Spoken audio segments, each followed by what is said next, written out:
Je n'avais absolument pas prévu de refaire une vidéo aujourd'hui, mais j'ai fini mon livre.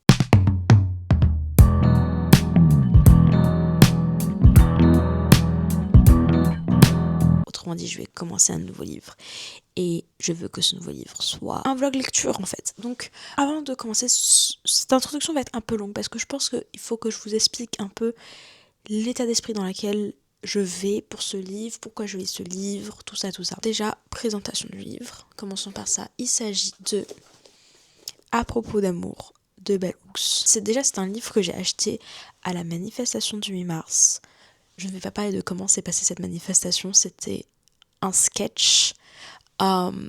J'aurais voulu que ce soit drôle, mais ça ne l'était pas. J'étais en plus à la fin du cortège, donc j'ai vu tout le drama. Enfin, j'ai pas vu tout le drama parce que je suis petite, mais j'ai entendu et j'ai ressenti tout le drama. Mais bref, avant la manifestation, en fait, non, pas du tout. D'ailleurs, je mens en fait. J'ai pas acheté ce livre pendant la manifestation parce que j'ai acheté le tome 2, techniquement le tome 3. De la saga sur l'amour de Bell Hooks, Communion aimée en féministe de Bell Hooks, qui est techniquement le tome 3 d'une trilogie qu'elle a fait sur l'amour. Le tome 2 n'a pas été traduit en français et je ne pense pas le lire parce qu'il se concentre, en tout cas d'après le titre, sur les relations des personnes noires. Pour les personnes qui ne sont pas au courant de qui est Bell Hooks, je ne sais pas quelle frange de la population va voir cette vidéo. Donc au cas où, qui est Bell Hooks ?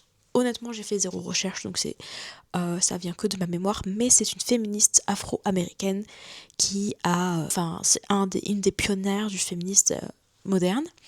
Et elle a écrit sur énormément de sujets, elle a écrit énormément de livres. Mais en l'occurrence, moi, du coup, j'aimerais en lire beaucoup de ses livres, j'aimerais beaucoup connaître beaucoup de sa biographie. Mais pour ceux qui ne savent pas, j'ai fait une vidéo j'ai fait un autre vlog féministe avant celui-là sur les 2 livres de Léa Chamboncel. N'hésitez pas à aller voir cette vidéo. C'est une de mes vidéos préférées, je pense, que j'ai faite jusque-là.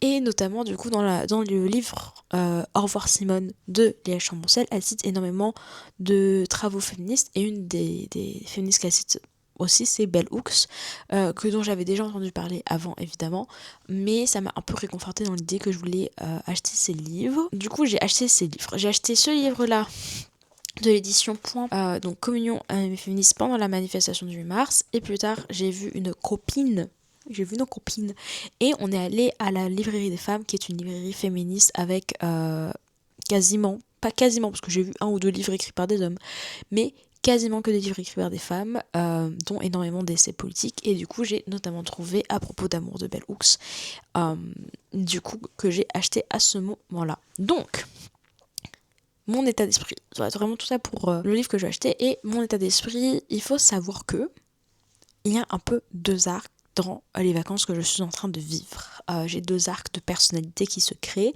que visiblement vous allez voir les 2 avoir lieu sur cette chaîne. Le premier acte de personnalité, vous l'avez déjà vu, c'est l'écriture de mon mémoire. Il est toujours en cours, on travaille toujours là-dessus. C'est le premier. Le deuxième acte de ma vie, là, le truc qui prend beaucoup de place, c'est ma relation avec les hommes. Je m'explique. Pour ceux qui ne savent pas, parce que je sais que j'ai beaucoup d'amis qui me regardent, donc elles savent déjà tout ça parce qu'elles sont déjà au courant de tout ça. Mais pour ceux qui ne me connaissent pas, il faut savoir que je suis hétéro-bisexuelle. Je vais appeler ça comme ça. Je ferai peut-être un jour une vidéo sur mon rapport à ma bisexualité, et je précise la mienne parce que je pense que c'est de plus en plus courant.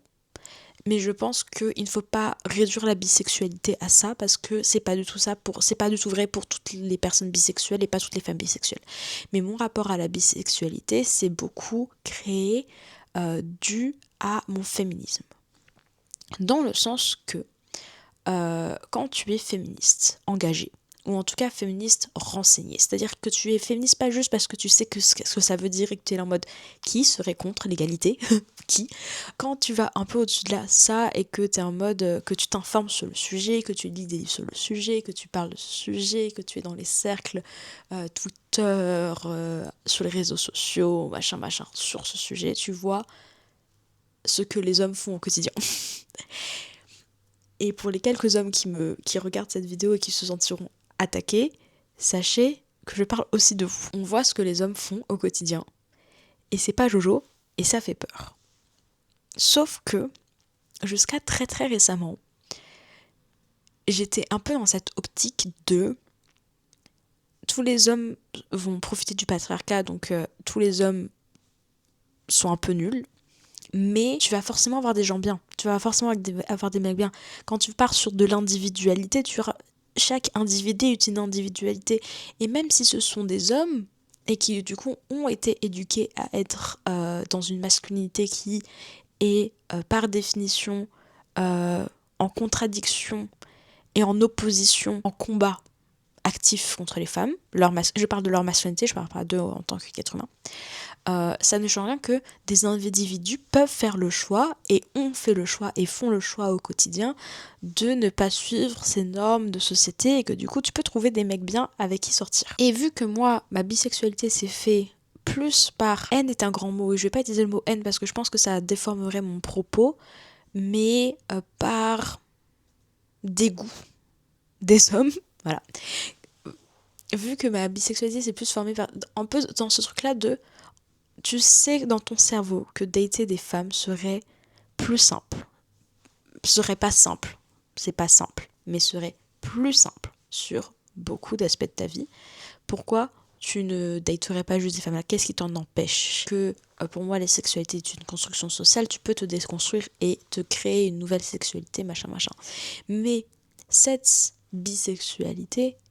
aujourd'hui ne me permet pas de dater des femmes correctes, enfin d'une manière que moi je considérais correcte, tout simplement. Donc je considère que pour l'instant, même si j'ai une attirance pour les femmes, j'en ai une, elle n'est pas assez forte pour que je puisse la mettre en pratique. Encore une fois, je pense qu'une vidéo entière sur ce sujet devrait être faite parce que je pourrais en parler pendant très longtemps, et j'aimerais beaucoup la faire avec quelqu'un d'autre, notamment ma meilleure pote, pour qu'elle nous parle, elle, de sa bisexualité qui est beaucoup plus naturelle. Je mets des guillemets au mot naturel, encore une fois, ne déformons pas des propos que je n'ai pas eus. Bref, tout ça pour dire que du coup, je considère que ma prochaine relation amoureuse sera forcément avec un homme. Pas forcément, mais il sera très très très très très très très probablement avec un homme. Et le truc, c'est que récemment j'ai compris que toute relation avec un homme, quel qu'il soit, il peut être le plus gentil, le plus déconstruit, le plus self-aware, le plus au courant, le plus que tu veux, sera toujours une relation violente. Toujours une relation violente. Et quand tu comprends ça, et bah ça fait mal à ton petit cœur de romantique. Et je précise que pour plein et du coup, moi qui avais déjà des problèmes de confiance avant, dû à un truc un peu personnel, je commence à aussi me créer des problèmes de confiance sociale. C'est-à-dire que c'est plus un truc en mode oui, j'ai vécu des trucs horribles et du coup j'ai du mal à faire confiance aux gens. C'est énormément de femmes ont vécu des trucs horribles. Bien pire que moi, ce que j'ai jamais vécu d'ailleurs. Et ce qu'il faut comprendre, ce que j'aimerais que si jamais il y a des hommes qui m'écoutent, ce que j'aimerais que vous compreniez, c'est qu'on ne saura jamais, jamais, si vous êtes un homme violent, jusqu'au jour où vous serez un homme violent. C'est-à-dire que si vous n'êtes pas un homme violent, il y aura toujours un doute que vous pouvez l'être. Pourquoi ? Parce que aucune femme sur cette planète ronde ne s'est mise avec un homme violent en le sachant. Même les femmes les plus aware, qui regardent le plus... Le nombre de témoignages que j'ai vus de femmes qui disaient, qui a vécu une histoire horrible et qui disent « il n'y avait aucun red flag, il n'y avait aucun moyen pour moi pour le savoir ». Le nombre de trucs. Quand l'affaire Pellico existe, bon l'affaire Pellico honnêtement quand tu regardes l'histoire de la famille il y avait des red flags, mais il n'empêche, vous voyez l'horreur et puis surtout le nombre d'hommes au-delà du couple où là il y avait des red flags, les hommes autour dans le village, enfin, vous vous rendez compte de l'horreur que c'est. Bref, donc déjà t'as les violences physiques, ma phrase est réelle, mais t'as aussi les violences psychologiques, et c'est là où c'est un peu plus insidieux. C'est parce qu'en fait je me suis rendu compte que déjà tout être humain de manière générale provoque des violences physiques sur les autres, et pas des violences physiques, des violences psychologiques sur les autres. Voilà. Que tout être humain provoque des violences psychologiques sur les autres, mais que c'est encore plus vrai, encore plus le cas pour les hommes, parce que ils ont pas la capacité émotionnelle de comprendre ce que c'est. Je sais pas à quel point je vais développer, parce qu'en vrai là on est déjà sur une vidéo de 11 minutes. Avec juste une introduction de 11 minutes. J'ai pas encore parlé de mes attentes vives, tout ça n'a aucun sens. Mais bref, et pourquoi j'ai... Tout ça pour vous dire que faudra peut-être qu'un jour aussi j'en fasse une vidéo de ça, qui sait, j'en ferai peut-être, je ferai une liste d'idées de vidéos pour est-ce que je devrais développer sur les violences psychologiques. Mais pareil, si je développe sur les violences psychologiques, c'est pas moi qui vais développer, c'est moi qui vais ramener ma meilleure pote pour qu'elle en parle, parce qu'elle en parlera beaucoup mieux que moi. Bref, mais tout ça a fait que depuis 3 semaines, 3 semaines, un mois, euh, je me suis un peu créé une phobie d'avoir des relations intimes avec des hommes. Je précise que je n'ai pas peur des hommes au quotidien. C'est-à-dire qu'un mec se met à côté de moi dans le train, je n'ai pas peur de lui. Ça va, en général, ça va. Mais j'ai une peur un peu viscérale qui se forme là, de me perdre dans une relation amoureuse. Sachant que moi, je me suis jamais perdue dans une relation amoureuse, j'ai toujours réussi à garder ma personnalité, tout ça, tout ça, tout ça. Mais j'ai été violentée dans mes relations passées. Et j'ai laissé passer des trucs que j'aurais pas dû laisser passer. Rien de dramatique, mais ça m'est quand même arrivé. Et le dernier m'a un peu mis un peu le clou sur mon cercueil de ma confiance sur les hommes. Bref, tout ça pour dire que quand tu vas... Je sais pas à quel point des personnes peuvent relate de ce que je suis en train de dire, mais quand tu as... Et je précise d'ailleurs que je n'ai pas un passé très... d'une manière très personnelle, j'ai pas de passé très très traumatique avec des hommes. Genre, peu d'hommes m'ont fait un mal fou. J'ai vu des hommes faire un mal fou à des gens autour de moi. Et j'ai entendu un nombre de témoignages ahurissants. Ahurissants. Et on parle de choses, encore une fois, où oui, d'accord, il y a le violet. Il y a le violet, il y a les cides. Il y a tous ces trucs-là, évidemment. Mais je parle aussi de violence en termes économiques. Je parle aussi de violence psychologique. Je parle de les hommes mettent dans un état catastrophique les femmes quand ils sont dans un truc interpersonnel. Ça fait peur. Ça fait peur. Bref. Donc j'ai eu cette réalisation-là il y a un mois. Et ça fait que depuis, je suis un peu dans un mood de comment je peux faire pour relationner avec des hommes. Parce que je reste une amoureuse de l'amour. Quand on regarde le nombre de livres que je lis, les romans seront toujours dans les premiers livres que je lis. J'ai toujours envie de moi aussi connaître, alors pas le prince charmant, parce que le prince charmant il va vite me casser les pieds, mais une belle relation d'amour, un autre être humain, et honnêtement très probablement un homme qui m'aime pour qui je suis, tout ça. Et malgré ça, je veux pouvoir garder mon féminisme, qu'on va dire honnêtement assez radical, en lumière. Je veux pouvoir continuer à être féministe radicale dans ma relation amoureuse. Je veux pas que ma relation amoureuse soit un entre où j'accepte le patriarcat. On va dire ça comme ça. Donc tout ce qui est charge mentale, tout ça.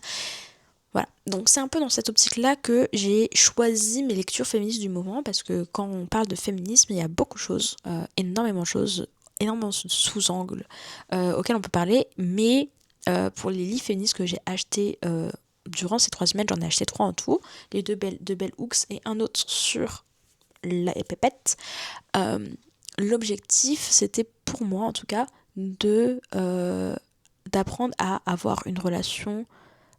comment être féministe en relation amoureuse, comment aborder l'amour et les relations interpersonnelles de manière générale, mais en tout cas là, parce que ne pas avoir de pote mec, vraiment mon quotidien, donc on s'en fiche, j'ai mes copines. Ne pas avoir de mec tout court, c'est moins l'idée de pas avoir de mec que de ne pas être en relation amoureuse qui me fait du mal. Tu vois ce que je veux dire ? Que j'ai pas de mec, on s'en fiche. Au contraire, vous imaginez pas la paix d'esprit que c'est d'être célibataire. Mais ne plus avoir de relation amoureuse, ça me fait un peu... Ça me rendrait un peu triste, quelque part. Et c'est pour ça, du coup, que j'ai décidé de parmi tous les trucs, toute la liste infinie de livres féministes qu'il faut que je lise et que j'ai pas encore acheté, j'ai décidé de lire ces deux livres-là de Bell Hooks parce que, de ce que je comprends, ça va justement focus sur l'amour et tout ça, tout ça. Je sais que Bell Hooks a aussi écrit un livre sur les masculinités que j'ai pas lu, que j'adorerais lire, qui n'a pas été traduit, je crois. En tout cas, je l'ai pas vu, j'ai pas vu de traduction passer de ce livre.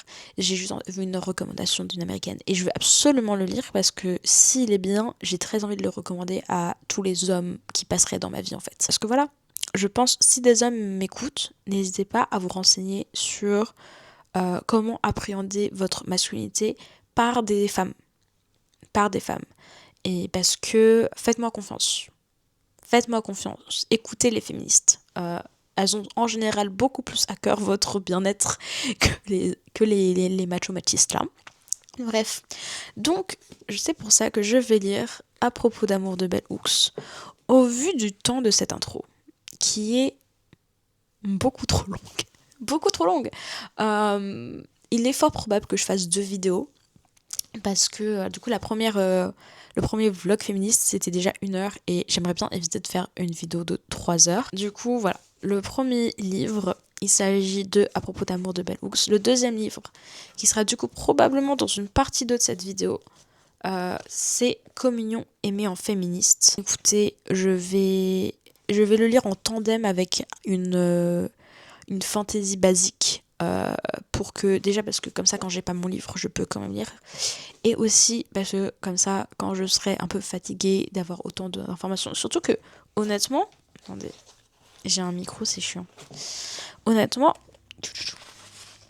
c'est quand même écrit vachement ouais c'est dense quoi, donc il y a vraiment moyen que je prenne des pauses. Je n'ai aucune idée sur combien de jours ce vlog va être tourné. De toute façon, vous le saurez plus vite que moi, puisque vous voyez la vidéo montée, magnifique, peut-être avec des effets et tout, enfin, folie quoi.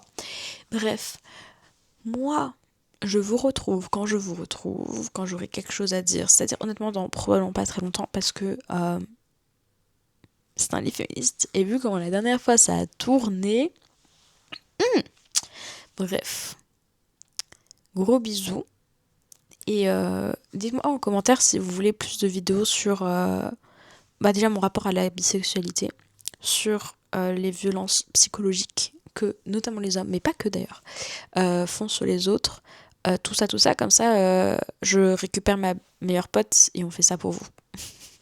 Bon après ces vidéos-là n'arriveront probablement pas avant genre septembre prochain pour des questions de... Et encore je suis pas sûre parce que... Peut-être, je sais pas. J'aimerais beaucoup le faire avec quelqu'un. En fait, j'aimerais beaucoup le faire avec elle, mais il faudrait qu'elle soit dispo, quoi. Et c'est une busy girl, donc je ne sais pas. Mais on verra. Bref, j'arrête de parler. Je vous laisse. Je vais lire. Bisous.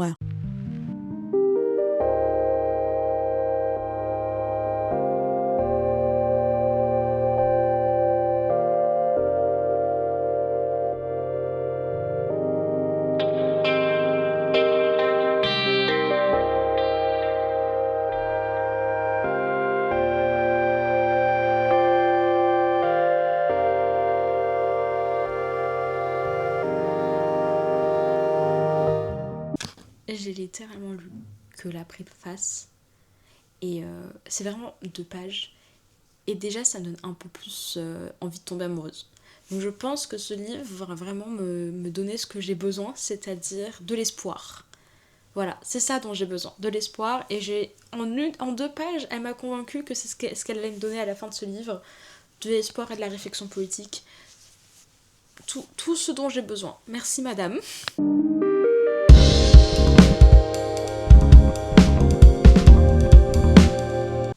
Vous savez que je veux vous parler quand j'ai mon micro. Je n'ai même pas fini l'introduction, mais il faut savoir que c'est comme ça. En fait, le truc, c'est que il faut juste que ma caméra soit loin de moi pour que je puisse vraiment le lire. Mais en fait, je veux vous partager toutes mes pistes de réflexion. Bref, terrible, cette vidéo va être tellement longue. Donc je suis à la page... Putain, c'est déprimant à quel point j'ai peu lu. Enfin, peu lu pas dans le sens où j'ai pas lu, mais genre vraiment dans le sens où j'ai déjà tellement de choses à dire. C'est la même chose. Voilà, je suis vraiment à la page 17. Mais en gros, Elle parle du fait que... Alors, ce livre a été écrit en 1992 et en l'occurrence, c'est important de le dire parce que ça a été écrit avant les réseaux sociaux, ça a été écrit avant tout ce qui est dating app, tout ça, tout ça. Donc je pense que euh, ces applications et les réseaux sociaux de manière générale et Internet ont changé notre vision de l'amour. Et du coup, je pense que ce livre ne va pas du tout en parler, tout simplement parce que ça n'existe pas au moment où ça a été écrit. Mais ça reste quand même très intéressant et je me demande s'il n'y a pas un livre qui parle de philosophie de l'amour, écrit par une femme féministe, je précise, qui est sorti, on va dire, dans les 5-10 dernières années. Si vous avez une référence en tête, n'hésitez pas à la mettre en commentaire, j'apprécierais beaucoup.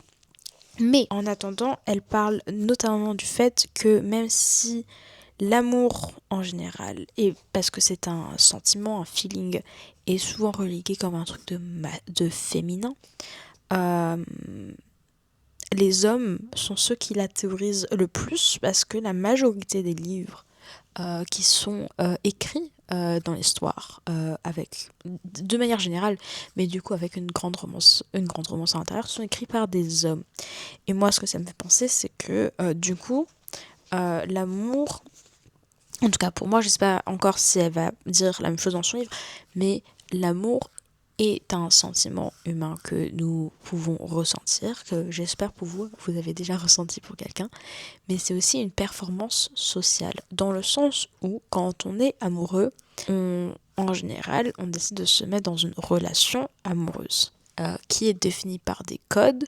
plein de codes que vous connaissez très probablement, dont la monogamie et l'exclusivité, dont le fait de s'embrasser, dont le fait d'avoir des rapports intimes, tout ça, tout ça. Bref, dont le fait de dormir dans le même lit. Bref, tout un tas de codes qui sont réglementés et que certains s'affranchissent avec joie et bonheur et dont certains ne s'affranchissent pas avec joie et bonheur, mais aussi dont certains suivent les codes avec tristesse et malheur. N'est-ce pas? Et c'est pour ça que c'est important aussi de penser à sa vision de la relation amoureuse d'un point de vue personnel et de pas culpabiliser. Je parle là aux wokistes des woke, n'est-ce pas? De pas culpabiliser si votre vision de l'amour et de la relation amoureuse est extrêmement basique. Sachez que déjà c'est plus simple à faire accepter dans la population globale, donc c'est plutôt pas mal. Et en plus parce que ça ne veut pas dire que vous êtes des suppôts du capitalisme qui n'avaient rien remis en question, tout ça, tout ça. Je le dis parce que je suis quasi sûre que sur l'internet d'aujourd'hui, il y a des gens qui se forcent à être dans des relations dites plus libres alors que c'est pas ce qu'ils recherchent. C'est important d'aller dans les relations auxquelles tu recherches. Mais est-ce que je me suis très éloignée du sujet que je voulais aborder? Absolument. Donc on se recentre sur ce qu'elle était en train de parler.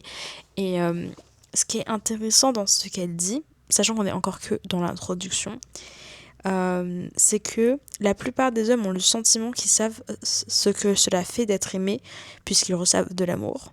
Quant à nous les femmes, nous avons souvent le sentiment d'être réduites à désirer, sans jamais être exaucées, à vouloir être aimées, sans jamais l'être vraiment. Et quand j'ai lu ça, ça m'a vraiment fait penser au fait que... j'ai l'impression que beaucoup de femmes, attention, généralité, tout ça dans cette vidéo, j'en ai rien à faire, que les hommes ont une tendance à objectifier les femmes de manière très générale. Et encore une fois, quand je dis ça, je pense que la grande majorité des hommes, même les plus gentils, même les plus... Je dirais pas les plus déconstruits parce que je pense que c'est un des premiers trucs que tu déconstruis quand tu veux te déconstruire. Donc je pense que quand tu te déconstruis vraiment, mais de manière consciente, tu déconstruis assez rapidement ça. J'espère. J'espère. Mais c'est un truc que beaucoup d'hommes ont, cette objectification non volontaire de la femme. Et quand je dis ça, c'est que euh, déjà, il y a une sorte d'absence de compréhension de la complexité de l'autre. De manière hyper générale dans la population. Je pense que c'est vrai même pour les femmes que des fois dans la société dans laquelle on vit, la saucisse dans laquelle on vit, je pense qu'on a beaucoup de mal à accepter que, un, nous sommes complexes, et que deux, les autres sont complexes. Euh, et quand je dis ça, c'est pas pour excuser des comportements qui sont problématiques, qu'on soit bien clair. C'est pas parce qu'il y a des explications complexes et une personnalité et des traumas que ça on accepte des comportements non acceptables. C'est pas ça que je dis. Par contre, ça veut dire que même si les stéréotypes, moi je les défendrai corps et âme toute ma vie, peut-être un jour une vidéo sur les stéréotypes, qui sait. Euh, il faut comprendre qu'aucun être humain n'est un stéréotype en soi. Aucun homme ne se comporte comme le stéréotype de l'homme. Aucune femme ne se comporte comme le stéréotype d'une femme. Je lis des livres. Et pourtant, je suis capable d'aller twerker en boîte si j'en ai envie. Je suis pas une meuf qui reste chez moi. Bon, je reste quand même beaucoup chez moi à lire. C'est terrible. Mais si j'avais plus de cercles d'amis, par exemple, ou que j'étais dans des cercles d'amis qui sortaient plus, je sortirais plus. Je lirais toujours mes livres. Mais j'aurais plus d'opportunités de sortir, je sortirais plus. Euh, c'est pas parce que je sais pas, c'est pas parce que tu n'es jamais triste que tu ne pleures jamais que tu n'es jamais triste. Voilà, un truc bête. Euh, c'est ce genre de truc comme ça que je pense que, surtout dans la culture dans laquelle on vit, on a une tendance à nous-mêmes nous oversimplifier. Et ça, c'est un peu, je pense, une des conséquences des réseaux sociaux. Je serais pas la personne qui va cracher sur les réseaux sociaux, surtout et pour rien, parce qu'au bout d'un moment, les réseaux sociaux ne sont pas la création du capitalisme, d'accord? Mais je pense qu'un truc a créé les réseaux sociaux, enfin pas créé, mais qui a intensifié. Je pense que les réseaux sociaux ont intensifié beaucoup de problèmes qu'on avait déjà avant. Mais un des trucs que ça a beaucoup intensifié, je pense que c'est cette histoire de rebranding. C'est-à-dire que quand tu as une page Instagram, le nombre de personnes que j'ai vues, et j'en fais partie, et honnêtement je pense que je vais supprimer cette page Instagram à cause de ça, c'est que tu vas avoir tendance à compartimenter tes hobbies. Le nombre de gens que j'ai vus avec un compte Instagram pour les livres, un compte Instagram pour la vie de tous les jours, lifestyle, ce que tu fais dans ta journée, parler à tes potes, ton truc principal. Un pour les trucs méga secrets, un peu deep. Un pour les citations, blablabla.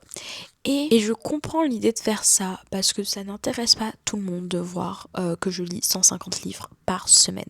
Je ne lis pas 150 livres par semaine. Mais ça n'intéresse pas tout le monde. Et je comprends cette idée-là. Mais du coup, on a tendance à déjà compartimenter sa personne. Ce qui est dommage parce que tout est intégré. Enfin, genre, quand t'es un être humain, tout est connecté. Le fait que j'aime je sais pas, je veux dire un truc con, mais peut-être que le fait que j'aime danser sexy, ça a aussi un rapport au fait que j'aime beaucoup l'amour. Et le fait que j'aime beaucoup l'amour, c'est peut-être pour ça que je me suis très vite intéressée aux relations avec les hommes et que du coup je suis devenue très vite féministe parce que je me suis rendu compte qu'il y avait des problèmes.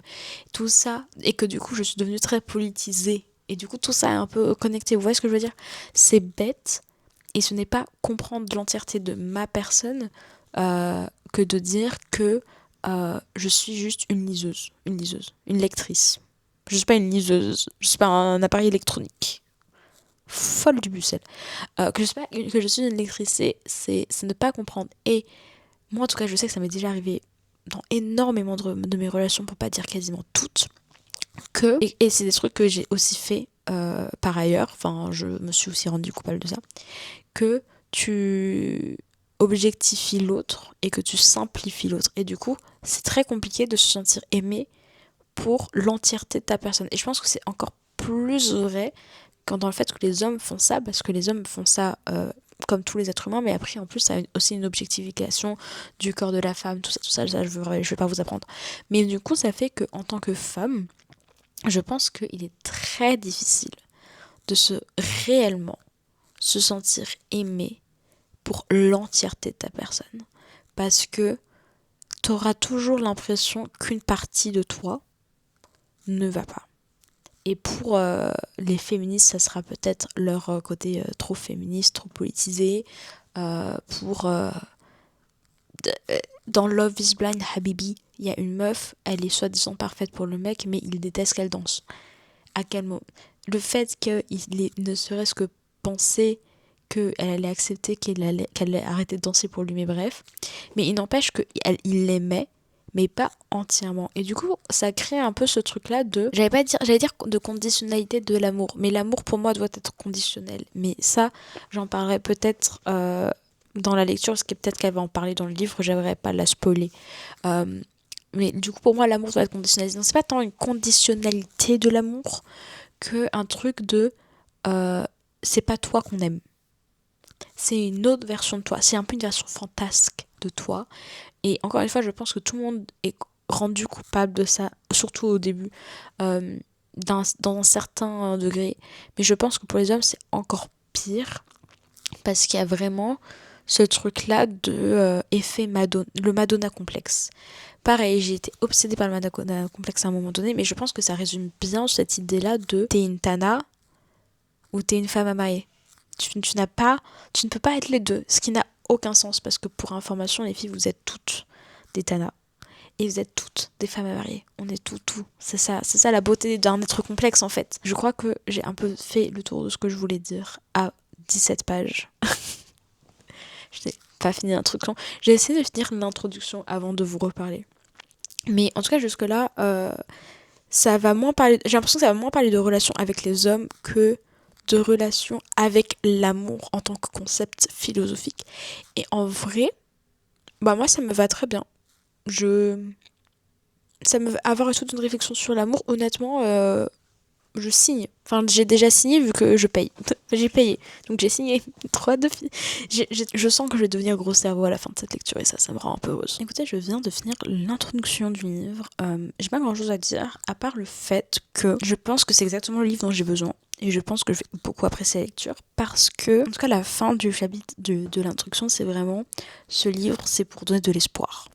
Et comme je l'ai dit dans l'introduction beaucoup trop longue de cette vidéo, ce dont j'ai besoin là maintenant, c'est de l'espoir. Alors je voulais avoir de l'espoir en les hommes, mais je pense pas que c'est ce que ça va me donner, je pense que ça va me donner de l'espoir en l'amour. Et honnêtement, je sais pas si j'ai vraiment besoin de beaucoup d'espoir en amour, parce que moi j'y crois de ouf, mais je pense que ça va quand même me faire vachement du bien d'avoir tout un livre qui réfléchit à l'aspect philosophique de l'amour, à l'aspect politique de l'amour et à l'aspect pratique, parce que j'ai l'impression que ça va aussi un peu parler de comment aimer en fait.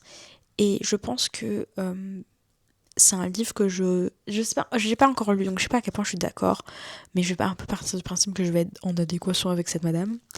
Et à moyen que je le recommande à des gens, parce que comment aimer est une question qui, je pense, devrait être en tout cas plus réfléchie, parce que j'ai l'impression qu'il y a beaucoup de gens sur cette planète qui ne savent pas aimer, et je sais pas si je me compte dans cette catégorie ou pas. Je pense que je sais à peu près aimer, mais la question aussi c'est, est-ce que tu sais aimer et est-ce que tu sais te protéger en aimant?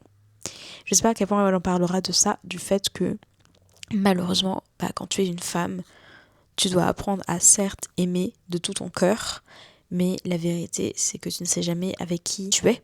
Tu ne sais jamais qui est la personne en face de toi. La vraie question aussi, c'est est-ce que tu sais comment te protéger en aimant. Aimer, oui, mais protéger. Voilà.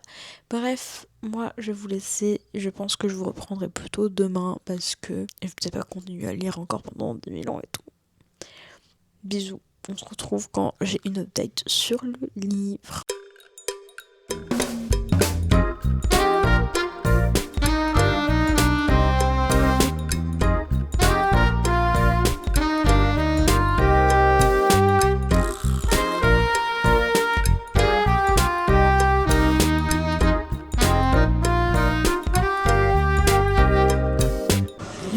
Retrouve pour la suite. J'ai lu 2 chapitres dans les transports, je viens de en finir un dans le café, avant que j'aille travailler sur mon mémoire. Et le premier chapitre est très intéressant parce que ça parlait de la définition de l'amour. Et elle expliquait que très peu de gens ont une définition commune parce qu'il y a très peu de définitions de manière générale sur l'amour. Et je trouve ça super intéressant. Et du coup, elle a donné sa définition de l'amour, qui est la volonté de s'étendre soi-même dans le but de nourrir sa propre croissance spirituelle ou celle d'autrui, qui est du coup la définition d'un psychiatre qui s'appelle Monsieur Scott Peck. dans un livre Le chemin le moins fréquenté que la madame a lu. Du coup, j'ai dit, c'est la définition qu'elle donne dans son livre, et c'est une définition où je sais pas où si je suis 100% d'accord, dans le sens où ça voudrait dire que l'amour ne peut créer qu'une croissance de soi.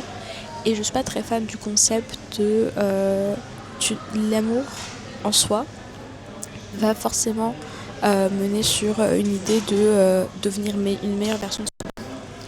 Je sais pas si l'amour fait ça, mais le gros avantage de cette définition en fait, c'est que du coup dans cette définition de l'amour, tout ce qui est acte de maltraitance, tout ça, par définition, ça ne peut pas être des actes d'amour, ce qui est très important parce que encore aujourd'hui, de nombreuses personnes, de manière générale, pensent que elles reçoivent ou maltraitent, reçoivent des maltraitances ou maltraitent par amour, ce qui est débilos. Voilà. Donc juste pour ça, c'est un peu une bonne chose de cette définition. Et il faut savoir que depuis le début de cette vidéo, je ne sais pas si vous vous rendez compte, mais j'ai un peu sous-entendu que la forme d'amour dont je parlais et dont le livre va parler, c'est que l'amour romantique. Mais le deuxième chapitre m'a donné tort, puisque le deuxième chapitre justement se concentre sur un amour familial reçu dans l'enfance, et en gros de l'enfance, et du coup l'amour que l'on reçoit de ses parents. Et c'était super intéressant parce que du coup ça parle notamment du droit des enfants.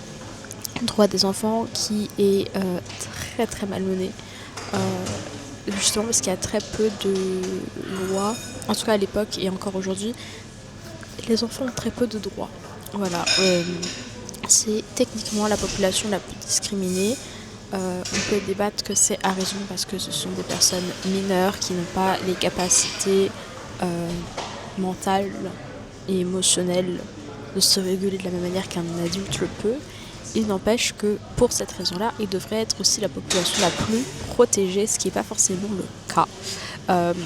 Mais du coup, elle explique que très peu de personnes ont vécu dans des familles qui n'étaient pas dysfonctionnelles, d'une certaine manière, et que le peu de personnes qui n'avaient pas vécu dans des familles dysfonctionnelles n'étaient pas capables d'amour quand même, parce que c'est pas parce que tu es dans une famille qui te gâte et qui est super sympa avec toi que c'est de l'amour, et notamment que dans notre enfance on voit l'amour comme un truc qui nous fait du bien quoi, et à partir du moment où c'est un truc qui nous fait du bien, c'est de l'amour, ce qui n'est pas forcément le cas, mais c'est comme ça que les enfants le voient. Et du coup en plus ça crée un truc très transactionnel de l'amour, c'est un truc qu'on reçoit avant tout, avant d'être un truc qu'on donne. Et beaucoup d'adultes gardent un peu cette définition-là de l'amour. En tout cas, moi, je sais que parmi mes relations amoureuses, je sais qu'il y a une personne qui met ça, qui pour lui, l'amour, c'est un truc qui lui fait s'en sentir bien, alors que c'est un peu plus compliqué que ça. Bref, mais juste en tout cas, j'aime beaucoup le livre. Il me permet de réfléchir beaucoup sur mes relations passées et du coup, potentiellement mes relations futures. Pour l'instant, surtout mes relations passées, parce que quand elle a parlé de la définition de l'amour, moi j'essaie de voir est-ce que du coup, dans mes relations amoureuses passées, et bah du coup ça suivait ce truc-là. Et honnêtement, pour l'instant, moi ma relation d'amour la plus forte que j'ai, c'est avec ma meilleure pote. Elle passe par là. Coucou. C'est grâce à elle que j'ai le plus d'élévation spirituelle d'une certaine manière, en tout cas moi ce que je considérais de l'élévation spirituelle, et clairement mes copines font preuve de beaucoup plus d'amour à mon égard que les hommes de n'ont jamais fait, parce que dans l'amour il y a aussi du coup une question de challenge. En tout cas moi de la manière dont je le comprends, c'est que si tu veux t'élever spirituellement, tu es aussi un peu obligé de te challenger sur ton toi d'aujourd'hui, mais dans une bienveillance et dans une ouverture qui te permet d'accepter de grandir. Et les hommes ne font pas ça. Soit les hommes sont maltraitants, soit les hommes et du coup te challenge d'une certaine manière, mais par une forme de maltraitance. Soit ils te laissent dans ton cocon d'amour, mais du coup ils te challenge pas, et du coup tu grandis au final assez peu. Tu n'évolues au final assez peu. Et j'ai pas encore eu de relation amoureuse qui me permet de à la fois être challengée, mais de manière bienveillante. Alors que mes copines, tous les jours, je suis challengée de manière bienveillante. J'ai eu des réalisations de ouf grâce à mes copines. Donc en tout cas pour l'instant, ce que ce groupe me dit, c'est que ce livre me dit, c'est que les copines, il n'y a que ça de vrai. Mais je suis vraiment j'ai lu un peu plus de 50 pages là. J'ai lu 52 pages. Sur la page 53, chapitre 3, l'honnêteté rester loyale en amour. Ça va me parler beaucoup parce que je suis quelqu'un, en tout cas je m'efforce d'être le plus honnête possible dans ma vie. Donc ça va être un chapitre qui va beaucoup m'intéresser. Je vous retrouve probablement plus tard dans la journée. Bisous.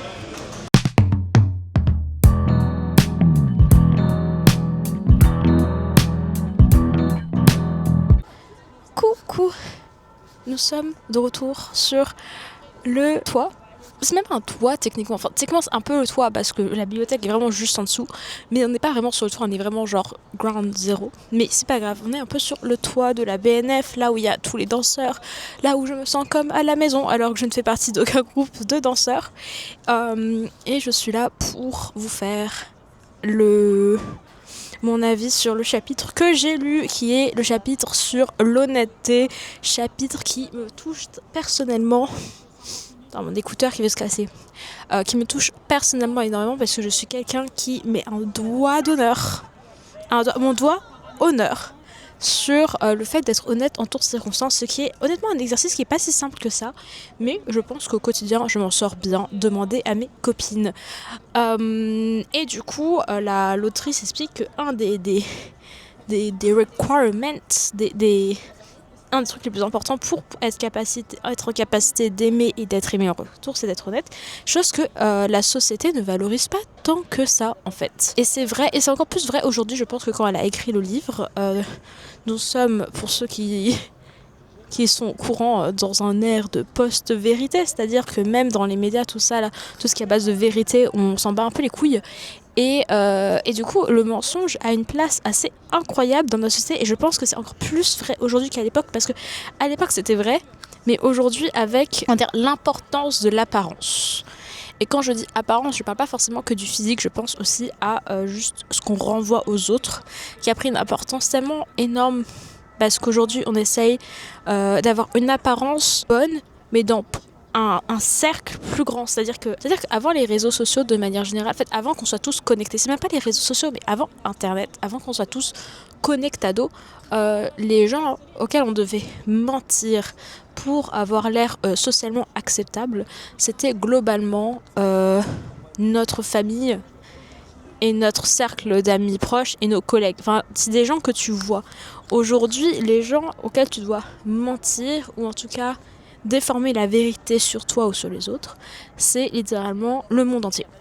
Donc je pense qu'aujourd'hui le mensonge a pris une place d'autant plus importante. Donc ça fait que quand tu mens, que ce soit à toi-même ou aux autres, et bah, du coup c'est beaucoup plus difficile d'aimer. Voilà, l'amour a quand même un principe de vérité que très peu de gens suivent. Et moi ça m'a fait penser à des relations passées où les garçons retenaient des informations.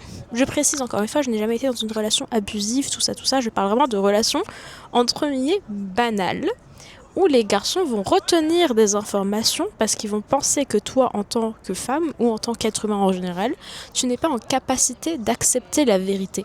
Ce qui est complètement con. Parce que je ne suis pas en sucre et vous n'êtes pas fait en sucre. Et que honnêtement, si vous n'êtes pas en capacité d'accepter la vérité de l'autre, et bah ça veut dire que vous n'êtes pas fait pour être ensemble, c'est tout. Bref.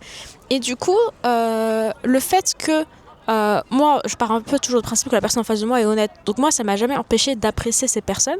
Mais je pense que ça ne m'étonnerait pas que ces personnes, ça les a un peu empêchés de m'aimer à un niveau un peu au-dessus. Parce qu'ils se sentaient obligés de garder des trucs pour eux, des secrets pour eux, qu'ils ne pouvaient pas me dire parce que ils ne voulaient pas être honnêtes avec moi pour des raisons qui les regardent honnêtement. Et je pense que c'est important dans vos relations amoureuses d'être le plus honnête possible, y compris dire des vérités qui font mal. Sachant que honnêtement, encore une fois, oui, des vérités font mal, mais le mensonge fait tellement plus mal que la vérité. Genre vraiment, que ce soit vous qui mentez, parce que même si ça ne vous dévore pas de l'intérieur de manière dramatique, on va dire ça comme ça, bah en fait ça vous empêche quand même d'apprécier une partie de vous. Et à un moment donné dans le livre, elle explique que vie privée et secret, c'est deux choses très différentes. Et il est très vrai que très vite, on peut partir du principe que vie privée et secret, c'est la même chose. Non, garder en secret quelque chose, ce n'est pas faire preuve de garder sa vie privée. Ça n'a rien à voir. Vraiment, ça n'a rien à voir. Tu peux avoir une vie privée très privée et ne pas en dire des mille et des cent machins sans avoir à mentir, en fait. C'est-à-dire que tu peux très bien dire à la personne en face, déjà, j'ai pas envie de t'en parler.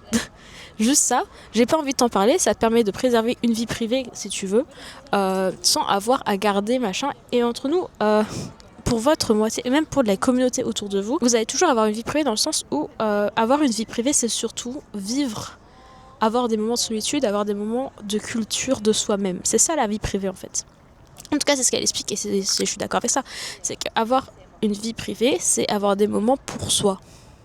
Et de garder ces moments pour soi. C'est-à-dire que si tu lis un livre, tu n'es pas obligé de le lire tout le temps avec quelqu'un. Voilà, c'est avoir une vie privée. Ce n'est pas avoir un secret enfoui qu'il faut pas lire. Et le fait d'avoir ce secret enfoui va forcément t'empêcher toi de te sentir aimé à part ta juste valeur, parce que tu seras toujours en mode oui, mais s'il connaissait ce secret de moi, ça se trouve il voudrait plus ou elle voudrait plus être avec moi, mes amis ne m'accepteraient peut-être pas, ma famille ne m'aimerait peut-être pas s'ils savaient ce truc là sur moi, alors qu'honnêtement vu que vous l'avez pas dit, personne n'en sait rien, que ce soit vos amis, votre famille et même vous-même. Voilà, donc ce livre fait un éloge de la vérité auquel je ne peux être qu'en adéquation, parce que encore une fois, moi j'ai toujours été, enfin pas toujours été, mais on va dire depuis facile la troisième, depuis que j'ai 15 ans, un truc comme ça.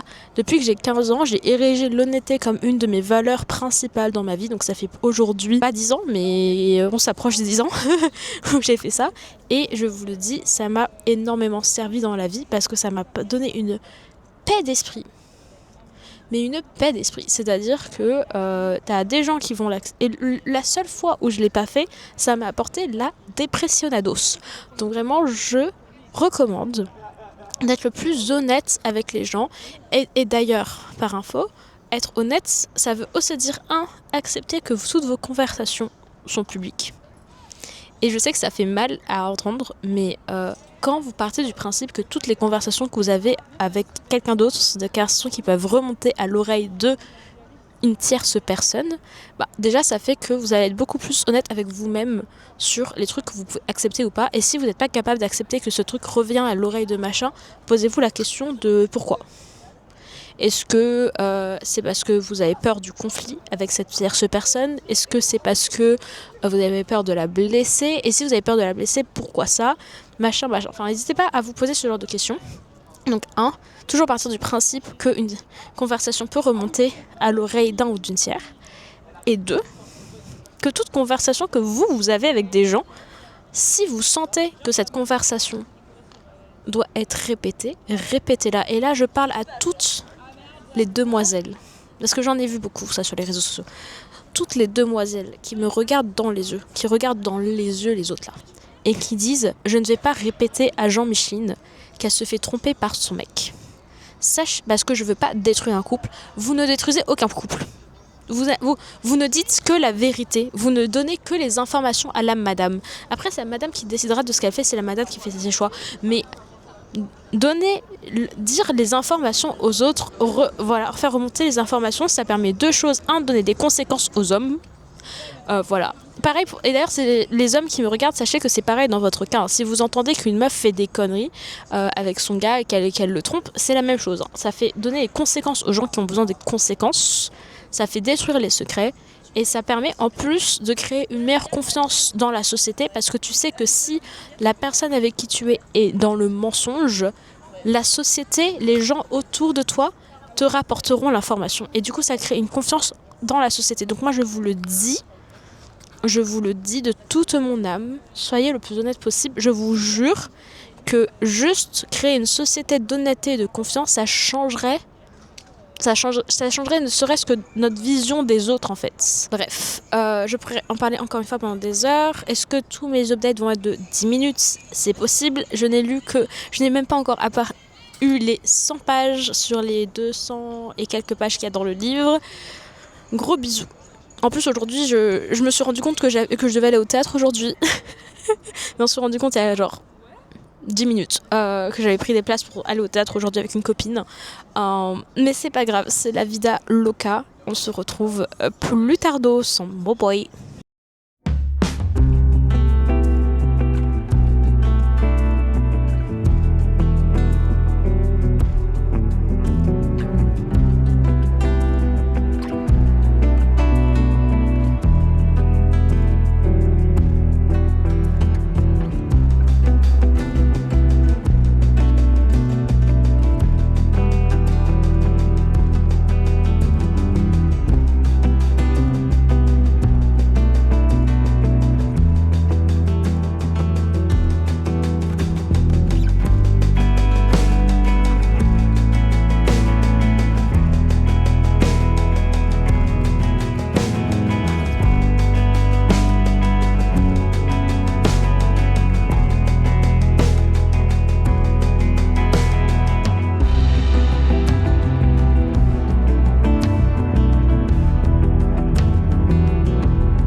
Sur ce chapitre-là qui est sur la confiance en soi.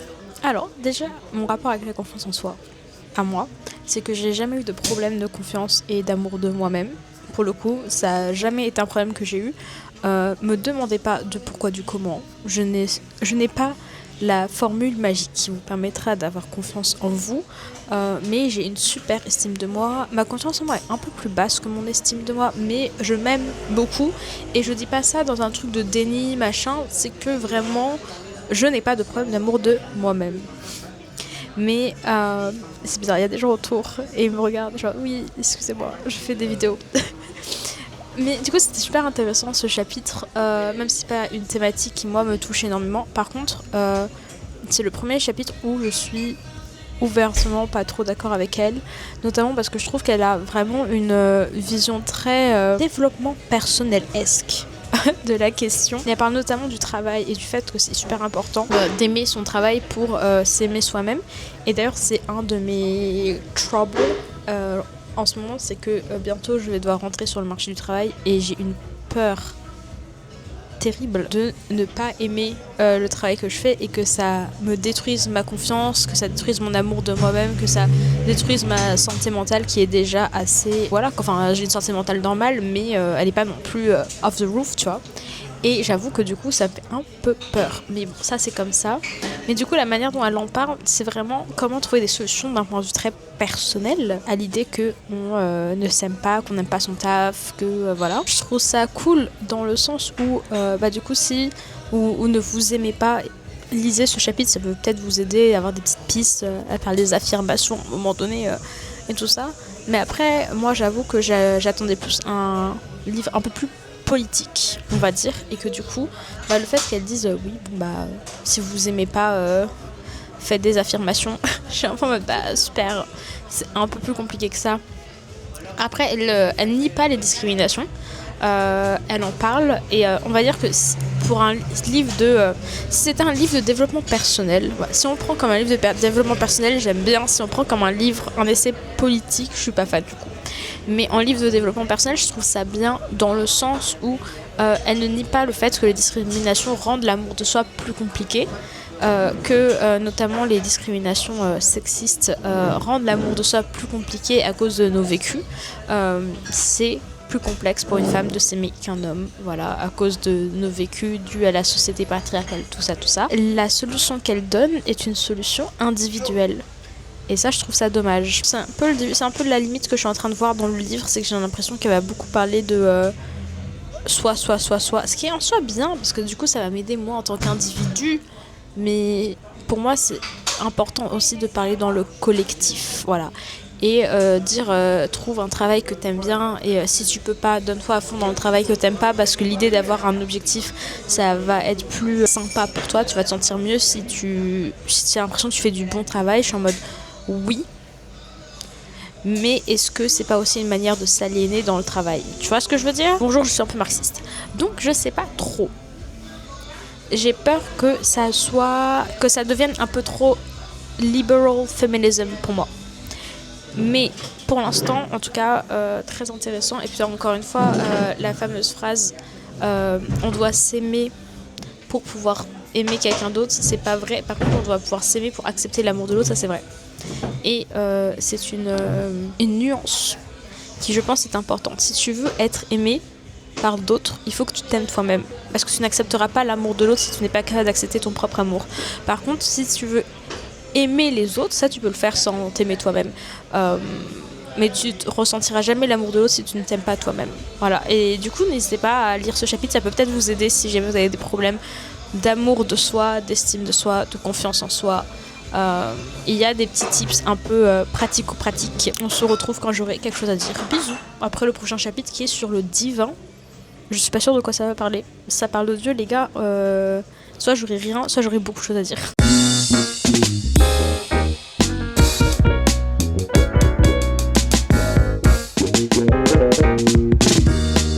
J'ai fini le chapitre sur la religion.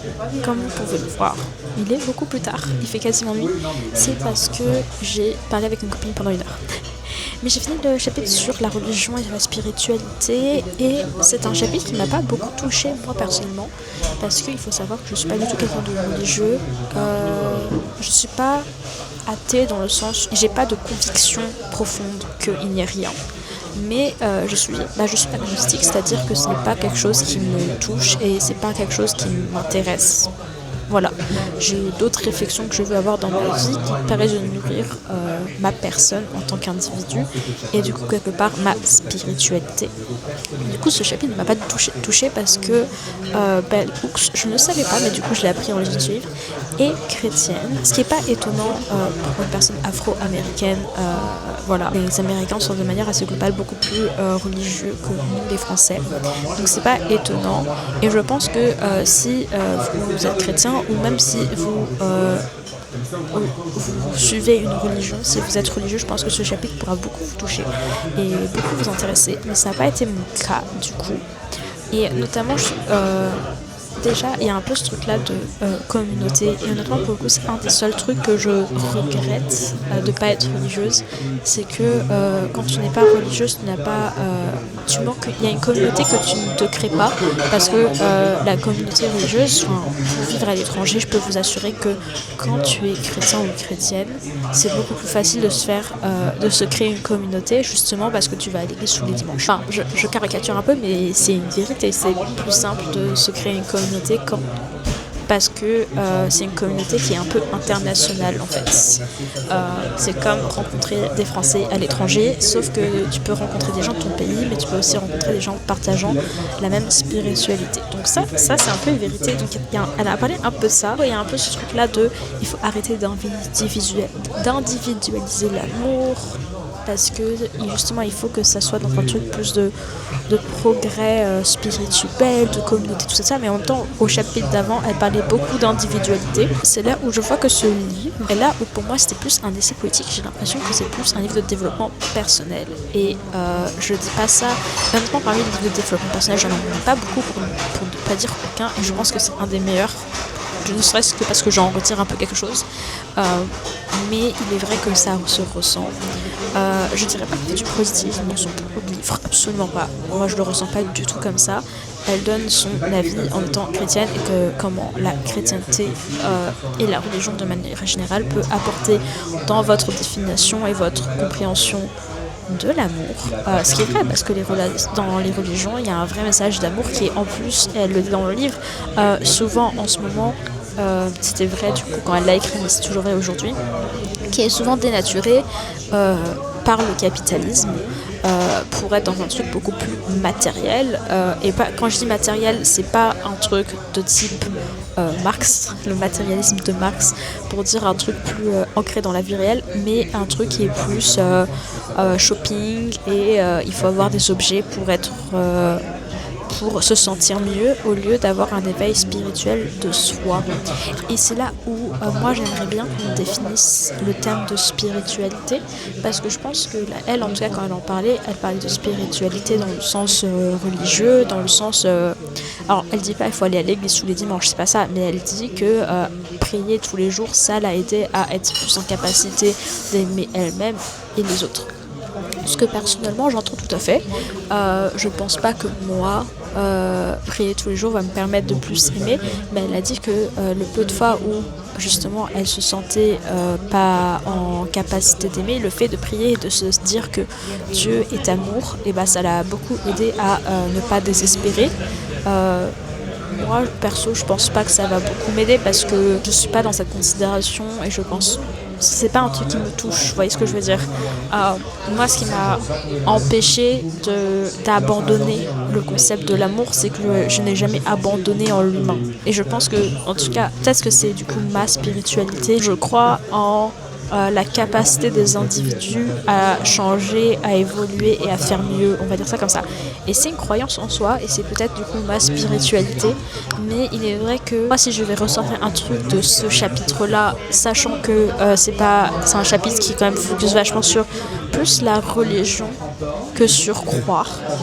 Je pense qu'il est important de croire, que vous ayez des convictions d'ordre spirituel, d'ordre.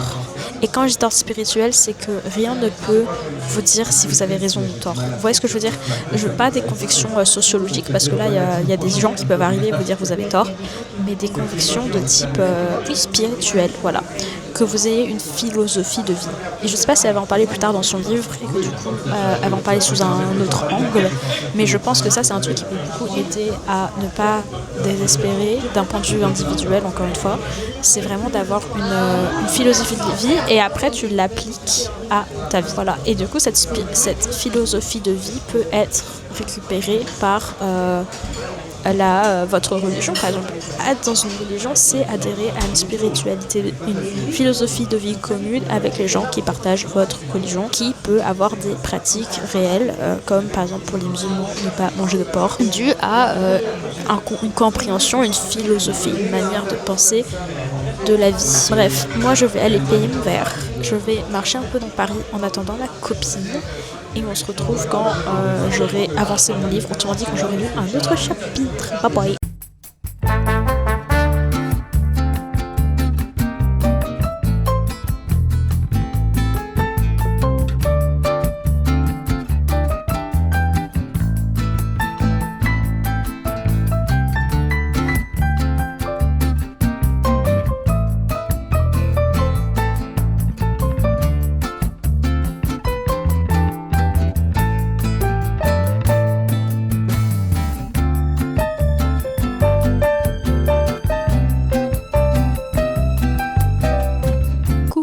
Je tente des nouveaux angles. Vraiment, cette vidéo est une vidéo de l'essai où je tente plein de trucs avec ma caméra.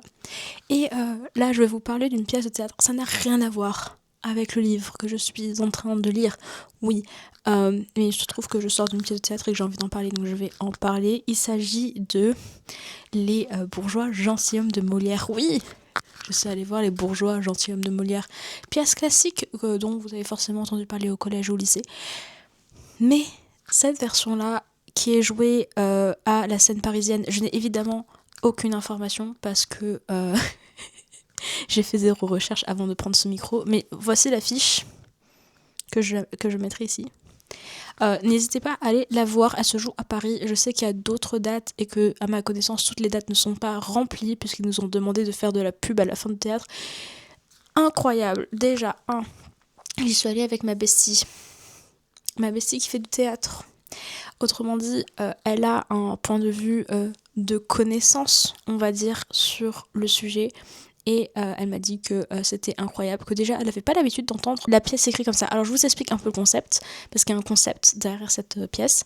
Il s'agit de la pièce de Molière que vous connaissez, sauf qu'elle a été réinterprétée de manière moderne. Et c'était incroyable, c'est la pièce de Molière. Le texte n'a pas été changé.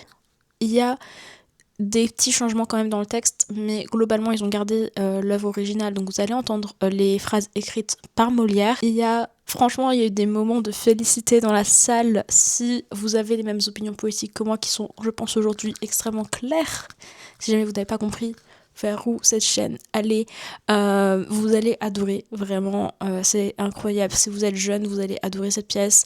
Et ça, une chose qui faisait plaisir et que ma pote m'a dit, elle qui allait voir de nombreuses pièces de théâtre en tant que grande comédienne de talent, c'est qu'il y avait une diversité dans la salle qui honnêtement faisait super plaisir, parce qu'il est vrai que si vous êtes habitué des salles à Paris, des salles de théâtre à Paris, c'est quand même très souvent le même type de personnes, les mêmes personnes. Il y a un cercle parisien de théâtreux, voilà, des blancs bobos de gauche, peut-être même un peu caviar, si on a envie de le dire. Moi, je me rappelle d'une fois où c'était juste après une manif à laquelle malheureusement je n'étais pas allée, et je vais voir une pièce de théâtre parce que c'est la pièce d'une copine, parce que j'ai plein d'amis qui font du théâtre. Je suis allée voir la pièce et il y avait un Jean-Michel Blancos avec sa pancarte pour la manif. J'étais en mode slay, vous êtes avec moi, on est dans le même team les gars. Mais tu sentais que c'était des habitués du théâtre. Et là, la salle était remplie d'une diversité qui faisait honnêtement plaisir. Donc si vous n'êtes pas habitué, si vous êtes jeune, allez voir. Si vous n'êtes pas habitué à voir du théâtre, si c'est pas un truc qui fait partie de vos habitudes et que vous avez l'occasion d'aller la voir, allez la voir aussi, parce que honnêtement elle est vraiment cool, et je trouve que ça peut être une bonne entrée pour découvrir certes l'œuvre de Molière, mais aussi le concept du théâtre, parce que tout le monde n'a pas eu forcément l'occasion de voir des pièces jouées, et je peux vous assurer que quand on voit une pièce jouée, c'est vraiment très différent que de la lire en cours de français. Donc franchement, n'hésitez pas à aller la voir, et j'espère que mes petites photos, mes petites images de Paris vous ont fait plaisir.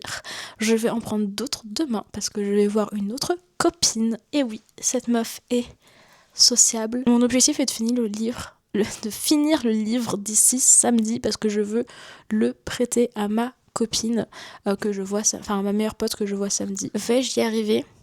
La moi du futur vous le dira. La moi du présent en a aucune idée, mais je sais que j'en suis capable.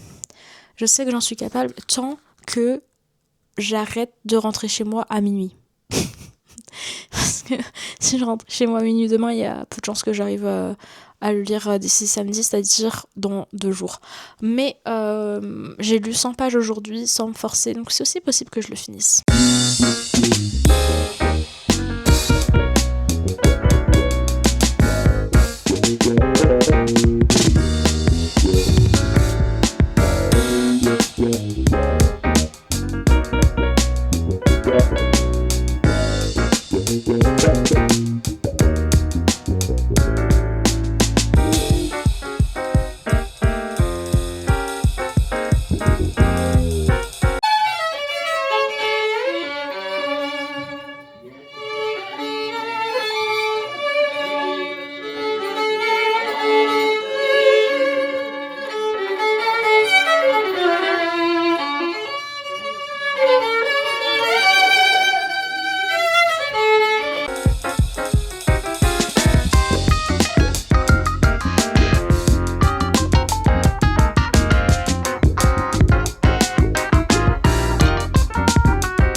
Comeback sur ma journée, on est allé à une exposition, enfin c'est pas une exposition, c'est un squat à Rivoli qui a été changé, exposition d'art. Je recommande, c'était incroyable. Déjà, j'ai apprécié le fait qu'ils n'aient pas refait tout le squat, c'est-à-dire que ça se voit que ça a été un squat et c'est appréciable. Il y avait énormément d'artistes, t'avais certains des artistes qui étaient là. Ils étaient là, ils même parlaient avec des gens et tout. Il y avait 2 personnes qui ont commencé à jouer du violon out of nowhere. Non, franchement, c'était grave cool. Voilà, j'ai lu 2 chapitres du livre, c'est-à-dire pas énormément, mais je suis quand même contente d'avoir pu lire 2 chapitres.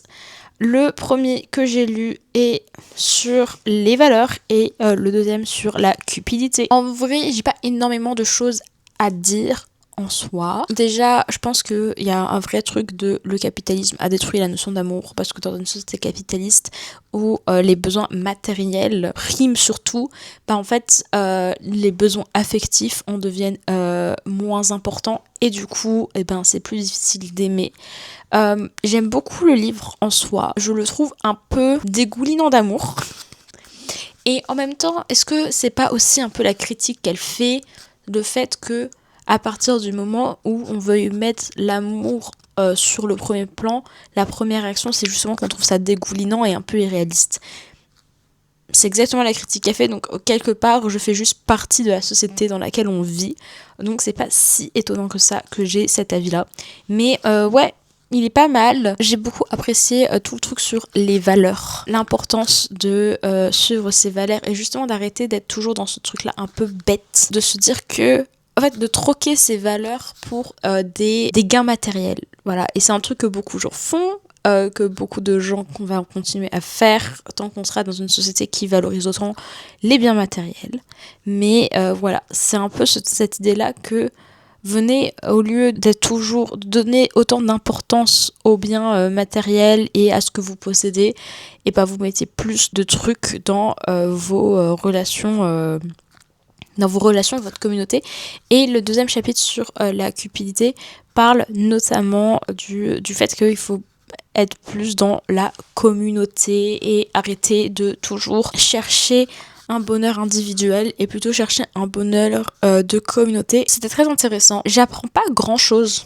En fait, c'est beaucoup des réflexions que j'ai déjà eues et que du coup c'est pas en train de révolutionner ma manière de voir les choses non plus. Le début me donnait plus de fruits de réflexion, je trouve, que là ce milieu.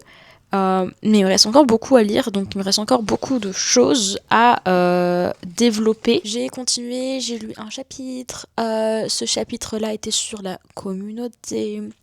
Et le chapitre d'après va, je pense, répondre exactement à mon problème avec ce chapitre. Donc très hâte de lire, mais je vais quand même en parler. C'est que la manière dont elle parle de la communauté, je suis assez d'accord. Je suis quand même assez d'accord que la communauté, et notamment l'amitié, elle parle beaucoup d'amitié dans ce chapitre-là. Et Slay, l'amitié le plus important. Déjà, elle parle beaucoup du pardon. Et moi, je suis pas aussi gentille qu'elle, je pense. Parce que je pense que ça dépend beaucoup des gens et de comment tu gères ta vie. Mais moi, il est vrai que je suis désolée ça comme ça. Mais en vrai, je peux pardonner facilement avec conditions. Conditions qui sont honnêtement assez rarement respectées par les gens, alors que c'est des conditions très simples en général, mais qui sont rarement respectées parce que pour que communauté est liée, il faut que les gens veulent rentrer dans la communauté et surtout qu'ils sont prêts au sacrifice. Parce qu'elle en parle dans le livre, mais pour rentrer dans une communauté, t'es obligé de faire des sacrifices. L'inconfort est un prix à payer pour être en communauté et du coup, l'inconfort n'est qu'un des prix nécessaires. Voilà. Et il est vrai que d'un point de vue simplicité, il est plus simple d'être seul. Par contre, c'est beaucoup moins enrichissant et on est moins aimé. Et c'est vrai qu'encore aujourd'hui... En fait, je trouve ce livre intéressant parce que aujourd'hui, la crise de l'amour, de manière large, on la ressent de plus en plus. Les fameux incels qui viennent nous casser les pieds là. Parce que soi-disant, les femmes, machin, ils leur donnent pas assez de faveurs, blabla. En fait, c'est juste des mecs en manque d'amour. Sauf qu'ils déplacent le problème. Parce qu'ils sont un peu bébêtes. Si vous m'entendez, vous êtes juste un peu bébêtes. Vous avez déplacé le problème, les gars. Le problème, c'est que vous n'avez pas assez de liens entre les gens. Et notamment de liens entre vous, les hommes. Par pitié, trouvez-vous des potes, je n'en peux plus. Ayez des bonnes amitiés. Parce qu'honnêtement, le nombre de mecs que j'ai rencontrés dans ma vie qui ont des vraies bonnes amitiés avec leurs meilleurs potes. Parce que les mecs ont toujours un meilleur pote. Ils ont toujours un, c'est normal, ça fait partie du truc. Mais l'amitié qu'ils ont avec leurs meilleurs potes, à chaque fois, je suis déçue. Moi, je m'attendais à un truc de ouf.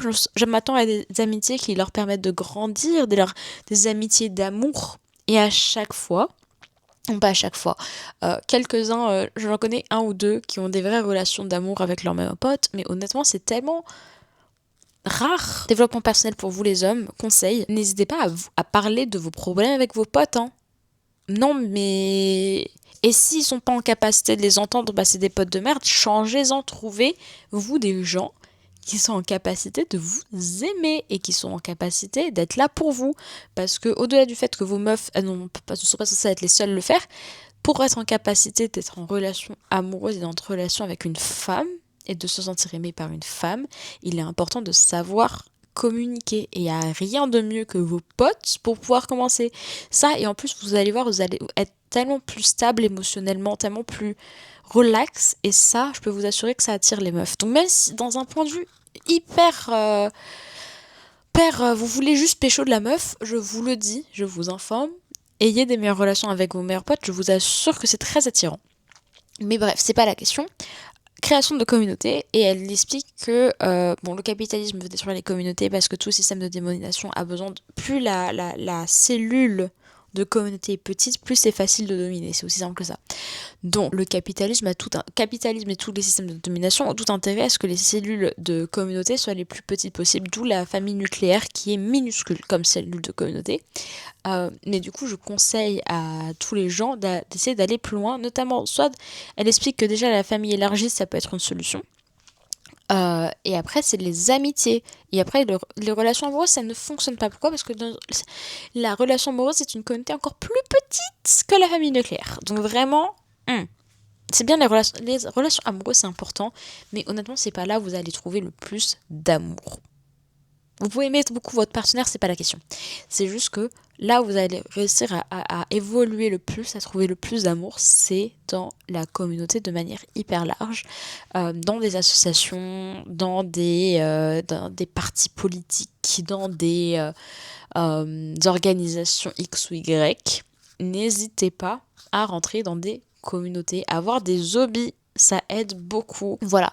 Bref, elle explique l'importance de la communauté dans... Voilà. Mais le problème, c'est qu'elle, notamment, elle parle du pardon, du coup, et que le pardon, c'est hyper important parce que ça permet de continuer à grandir et faire évoluer et machin. Et je suis assez d'accord en soi avec ça. Le problème, c'est que le pardon, on n'est pas là à s'auto-flageller. Voilà, on n'est pas là à s'auto-flageller, on n'est pas là à accepter tout et n'importe quoi non plus. Pourquoi ? Parce qu'on a l'amour de soi au préalable, n'est-ce pas ? Donc, moi, ce que je vous conseille, c'est déjà ne pas jeter vos amis pour tout et pour rien. Parce que ça aussi, j'ai vu ça beaucoup sur les réseaux, en mode, ma copine, elle m'a fait un truc et plus jamais je lui parle. Alors que mon mec, il vient, il me détruit le cœur 157 fois et je reste avec lui. On ne fait pas ça, on ne fait pas ça. Apprenez à pardonner à vos amis. Et apprenez à porter des limites. C'est-à-dire qu'au bout d'un moment, vous voyez très bien la différence entre quelqu'un qui est là pour vous détruire et quelqu'un qui est là et qui a fait une erreur. Donc, on apprend à faire la différence, on pardonne à l'un, on ne pardonne pas à l'autre, et on fait évoluer sa communauté. Voilà, donc vraiment, n'hésitez pas à agrandir votre communauté, à rencontrer des gens, et même dans la rue, à être gentil, à faire un sourire aux passants, ce genre de conneries, qui, honnêtement, je peux comprendre que ce soit chiant, mais c'est aussi comme ça qu'on met un peu plus d'amour et de cœur dans la vie des gens. Moi, je sais que ma meilleure pote, à chaque fois qu'elle voit une meuf dans le mal, je vais pas donner les raisons, mais elle sait très bien que c'est quoi les raisons. À chaque fois, elle fait au minimum un énorme cœur en mode « Je te vois, ma belle, ne t'inquiète pas, on est ensemble, je t'aime. » Je suis sûre que les meufs, quand elles voient ça, ça leur fait plaisir et ça leur fait du bien, tu vois. Moi, je suis pas assez perceptive pour voir ce genre de choses dans la rue, malheureusement, mais j'essaye de sourire à tous les passants que je croise. Voilà, même quand je suis au bout de ma vie. Quand je suis au bout de ma vie, je le fais un peu moins parce que je suis au bout de ma vie. Mais quand je suis dans un mood à peu près normal, ce qui est la grande majorité du temps honnêtement, j'essaie toujours de sourire dans la rue dès que je croise un regard. Comme ça, hop, un peu de cœur, un peu de joie dans la vie des mondes. J'ai toujours l'impression que ce livre est extrêmement gnangnan, mais en même temps, encore une fois, c'est sa critique du livre, c'est littéralement le fait que vous trouvez ça gnangnan, c'est exactement mon problème. Et je suis en mode, ma belle, tu as pas tort. Tu as pas tort, ma belle. Je vais continuer. On se retrouve au chapitre suivant. Bye bye.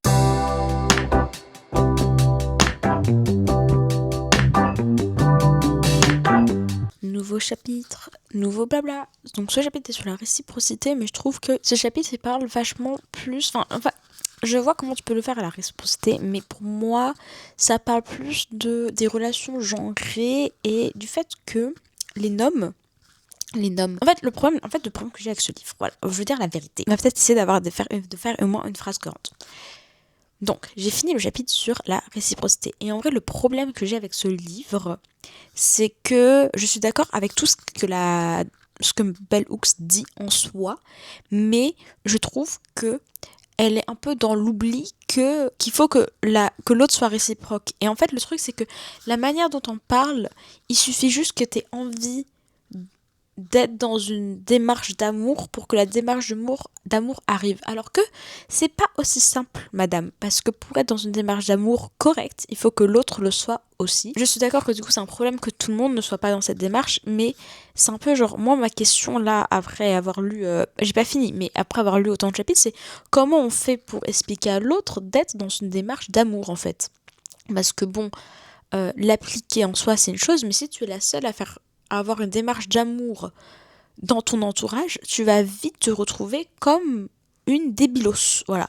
Parce que les gens vont pas suivre. Et du coup, tu vas te retrouver à donner, donner, donner et ne jamais rien recevoir. D'où je m'attendais à, dans ce chapitre sur la réciprocité, justement, soit expliquer comment convaincre, soit avoir un peu ce truc-là de attention, pour que le démarche d'amour doit être réciproque, c'est-à-dire que l'autre personne doit être dans une démarche similaire.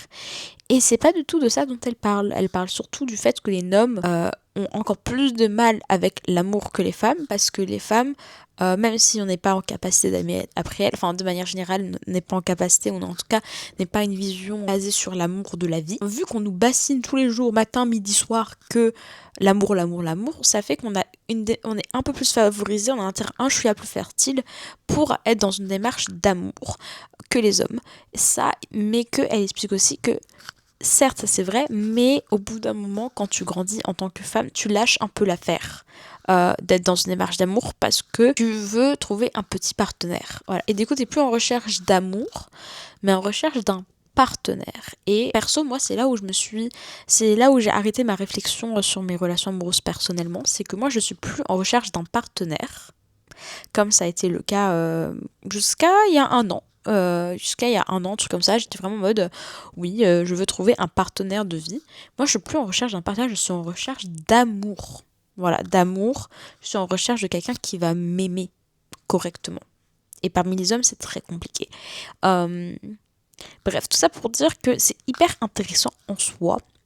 C'est pas en train de révolutionner ma manière de penser de vie, parce que je pense que, alors peut-être que c'est moi qui ai un gros melon, mais j'ai l'impression quand même que globalement dans ma vie, j'étais dans une démarche d'amour pendant hyper longtemps, et du coup je suis pas dans un truc révolutionnaire. En tout cas, si j'ai pas été dans une démarche d'amour pendant très longtemps dans ma vie, je pense que récemment j'ai commencé à être un peu dans une démarche un peu d'amour.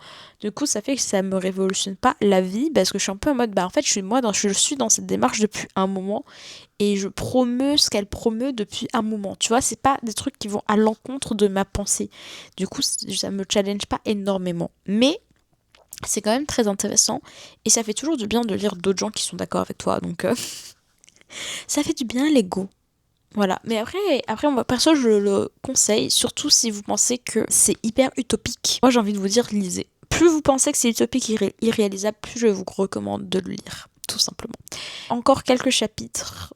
Normalement, je voudrais vous récupérer au moins encore une fois aujourd'hui. Franchement, là, je vais essayer de le finir avant de vous récupérer en vrai. En vrai, je dis ça, mais j'aimerais bien le finir ce soir. Et je me dis que, en ce moment, j'ai pas grand chose à dire sur le livre. Donc, je vais attendre de le finir et je vais vous récupérer pour faire une sorte de wrap-up de fin, je pense. Sauf si j'ai une révélation et qu'elle elle change la face de l'univers dans les 50, peut-être un peu plus, 50-75 pages qu'il me reste. À tout à l'heure.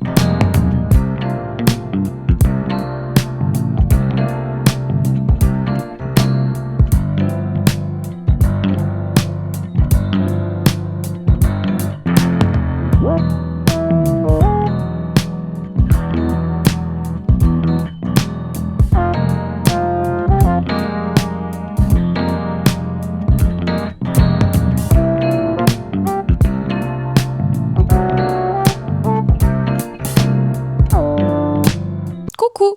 Nous sommes le lendemain et nous allons donc faire la conclusion de ce reading vlog sur le livre qui est là-bas. J'ai la flemme d'aller chercher. De toute façon, vous savez très bien de quel livre je parle. Je parle de À propos d'amour de Bell Hooks. Je l'ai fini hier soir. J'ai voulu finir de me faire un peu jolie pour cette conclusion. Voilà, j'espère que vous appréciez mes ongles. J'ai beaucoup aimé. Mais je pense que ce livre ne m'est pas destiné. Honnêtement, le truc, c'est que je pense qu'il est destiné à des personnes qui ne croient plus en l'amour comme manière de penser et comme manière de réfléchir, ce qui n'est pas mon cas. Moi, J'aime l'amour depuis très longtemps. Et du coup, j'avoue que je suis pas dans ce truc-là de je crois pas que l'amour. Je suis pas sceptique, je suis pas cynique. Du coup, j'avoue que d'un point de vue très personnel, moi, ça m'a pas apporté tant de choses que ça. Mais j'ai trouvé ça très intéressant quand même.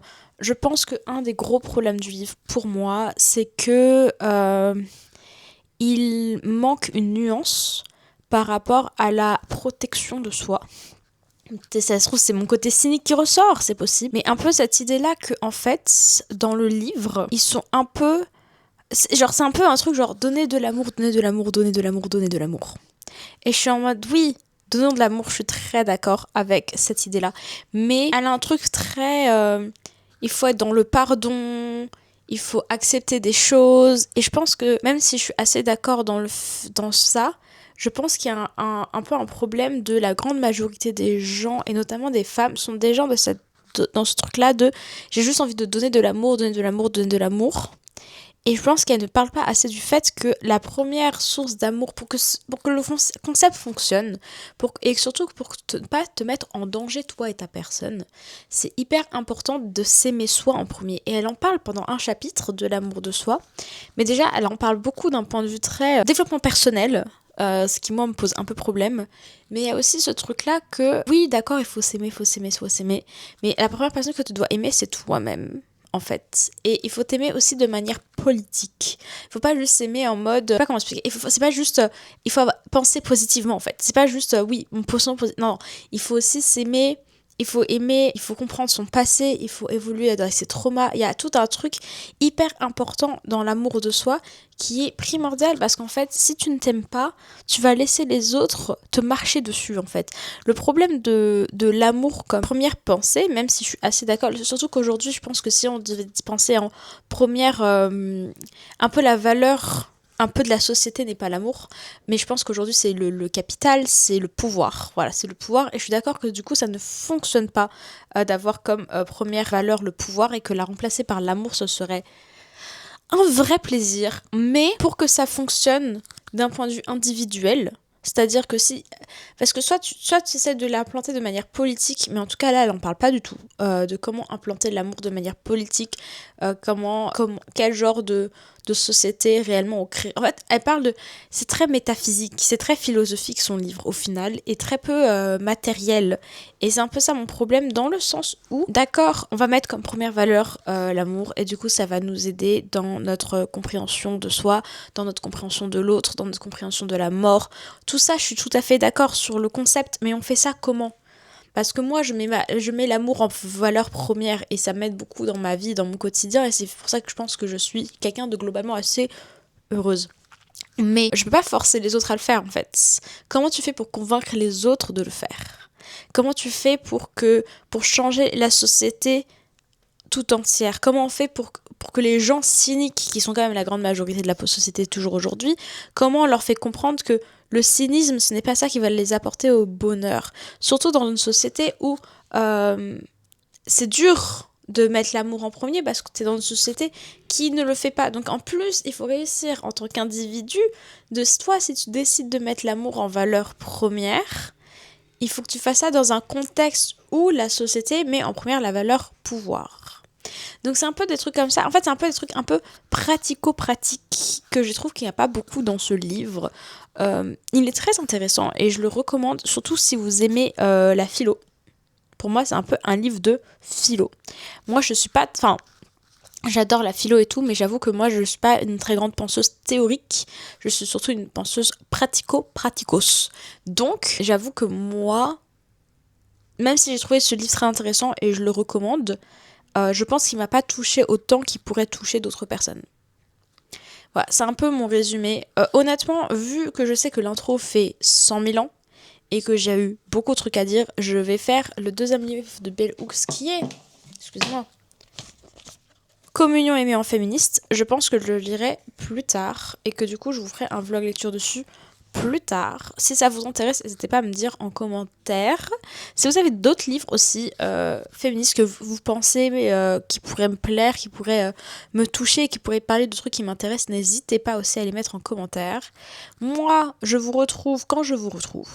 Voilà, comme d'habitude, no pression. J'espère que cette vidéo vous aura plu.